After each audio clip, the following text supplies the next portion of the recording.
Hello, welcome back to the channel. It's the end of 2024. It's been a while since I've made a mini video, and there's been quite a few messages on socials and stuff just saying, Nick, what's happening with the mini? It's been a while. Yeah, it has. Let's find out.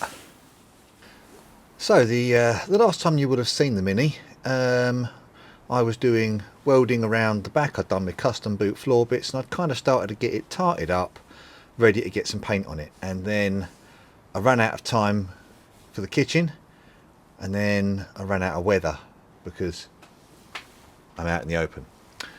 And the mini has sat under the cover there since the beginning of September. It's now the end of December.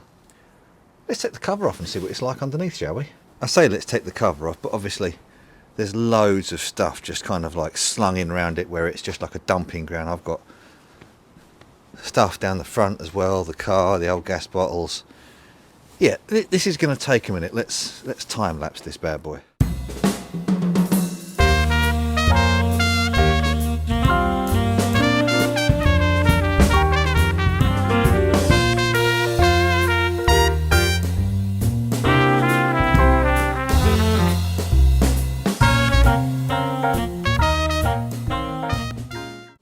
And here she is. I was expecting rust upon rust upon rust. So yes, there has obviously been a bit of detrimental kind of weathering around the edges here, but it's actually in pretty good health. In fact, that's on the surface, so it's where I've done grinding after it was painted, and it's just a loose dusty stuff sitting on top as opposed to being the deep down inside. There is in between the two layers, as is ever a potential hazard. They were sort of sprayed with a primer beforehand, but you've got, yeah, look in there, moisture between the layers, but I might blow some of that out in a minute. As for the rest of it in here, yeah, so loose dusty stuff in the corners. Yeah, there's been a fair bit of weather in this bit then, hasn't there? And that edge that didn't get painted, yes. But it's not unsalvageable in any way, shape or form. It's actually in pretty good shape. Have a look at the arches. Again, they're faring fairly well under the cover. So bear in mind it's been cruddy weather. Yeah, going to end up having to kill some rust around the edges once it warms up a little bit. But it's doing all right back here. It's nice to see there's not really much in the way of puddles in here. And as for in the car, tiny little dribble down. Bear in mind how much rain we've had lately. That's not bad. Yes, I did open up a couple of holes in here to make sure water could drain out, because obviously it's meant to be drain holes there and there weren't. What have we got in the back here? He's doing alright. Yeah, it's full of junk. It's not full of wildlife though, which is always good. So, what have we got under here? Yeah, just the wiring, nothing living where it shouldn't be. Really quite pleased with that. I wonder how the paint is faring under the front.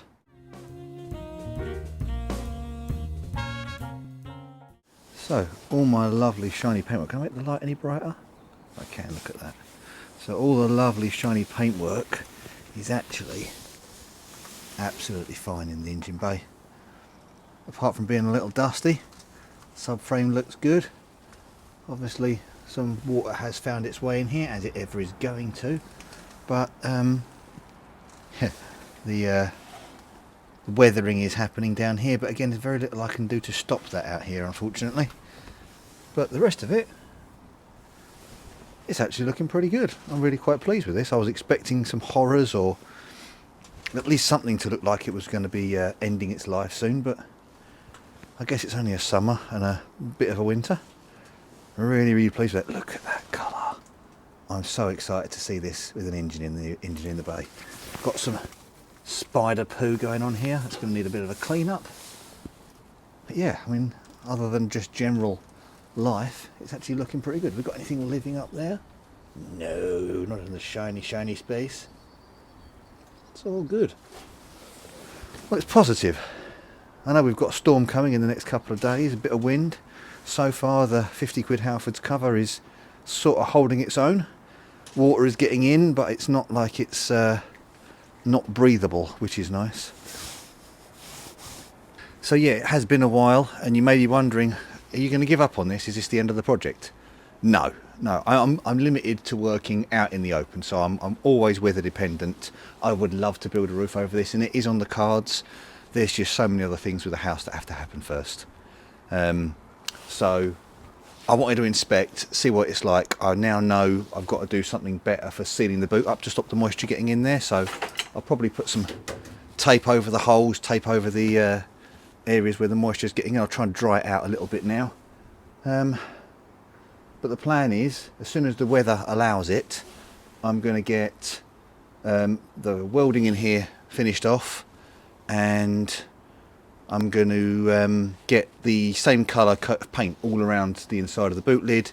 I'm going to do the same with the inside of the car. Probably do the inside of the car and the inside of the boot all in one go, because yeah, I just want it to look nice inside and out. So the out is going to be the last thing I do, but the inside, yeah, I want to make it look nice inside. It never looked nice inside before, and I'm getting old now. I'd like it to be a nice place to sit, so I might even have a floor mat, or even potentially a bit of carpet, but maybe just some paint, you know.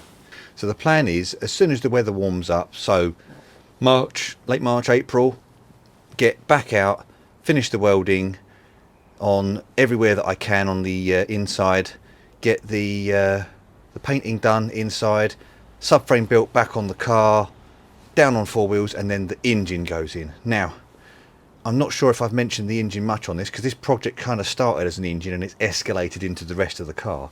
So let's just show you what the engine's going to be.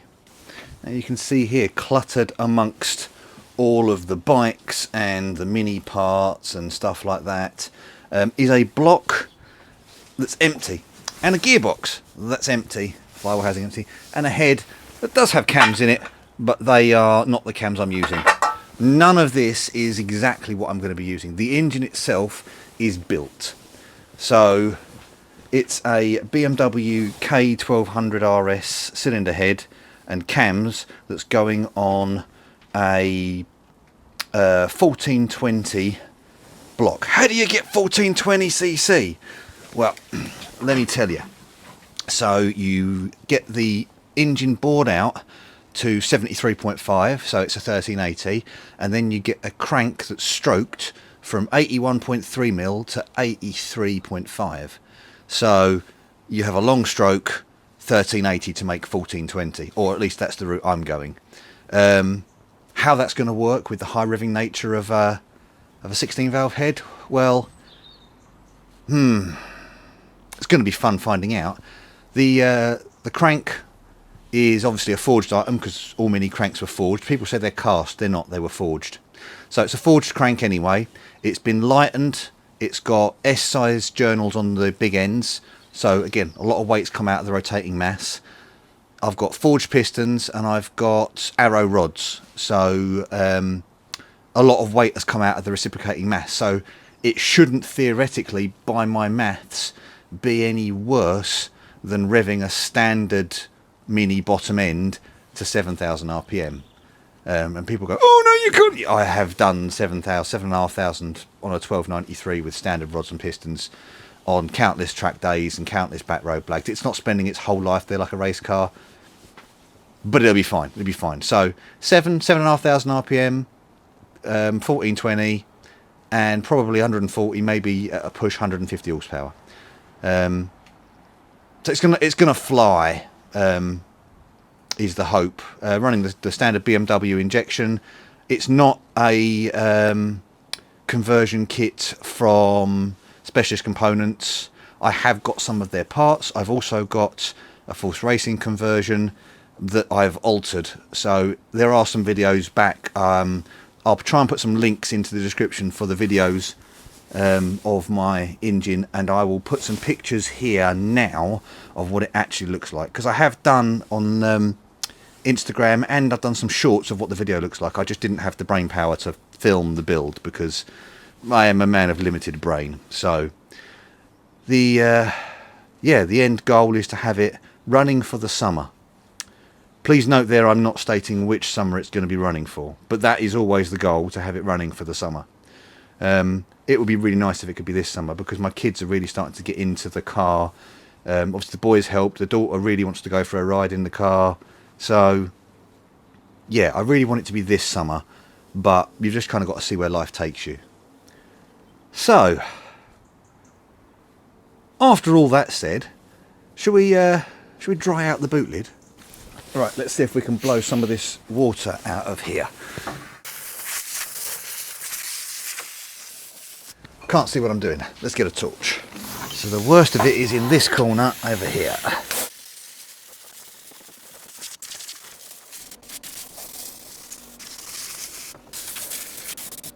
That's not looking so bad, that. Let's get some rag. Noisiest compressor in the world! Doesn't have to be perfect. Just needs to be dry.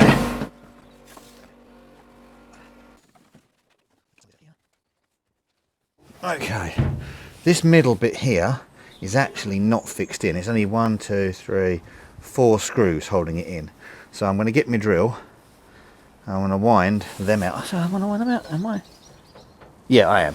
1, 2, 3, 4. That can come out, and it's another area that I can just try and make sure we don't have any rust in. And then we'll get some tape over this, we'll shut the boot properly, tape over it to stop water getting in, and all of this around here. Okay, let's time lapse that, because you're going to get bored otherwise, aren't you?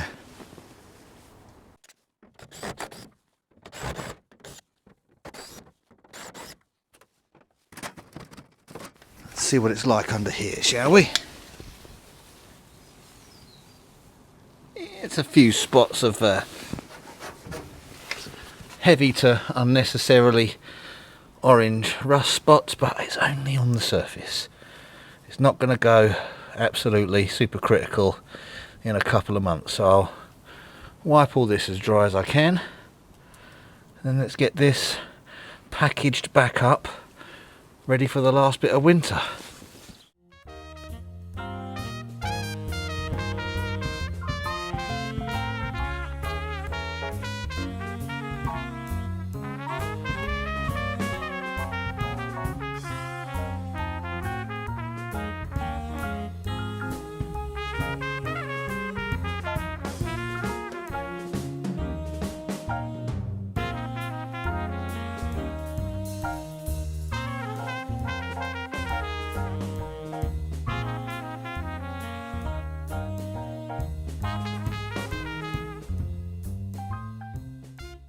So that is as weatherproof as it's going to get. So I've just taped up all the open seams and the open holes. It's still going to be fairly open at the bottom. I don't mind air and wind blowing in underneath the car. It's good for ventilation. That's one thing I do get a lot of here. Even once it's rained, when it's windy, the wind helps to lift the cover and the water doesn't sit underneath here against the paint. Yes, the paint has been ruined over time, but this is like now near 15 years of being under covers. So little bits of rust on the roof and stuff have got to be dealt with, but yes, the front is back on and similarly sealed up to at least try and prevent some of the water from going down underneath. So yeah, I'll get the cover back on shortly, and let's hope she stays dry. In the meantime, I am going to get the garage a certain bit more cleared up, and I'm planning to get the engine moved from where it has been built to here, so that I can finalise some of the details like the oil drains from the head and things like that. They're little things, but they're not all at the same time. They're quite important. I need to get them done and I need to get them right. So it's on the cards. It's a job for being stuck in the garage in the winter. So I'm going to get that organised. And it just kind of leaves me to say thank you very much this year for watching. I hope you have a great New Year's. Happy New Year to you all, and I'll see you all in 2025.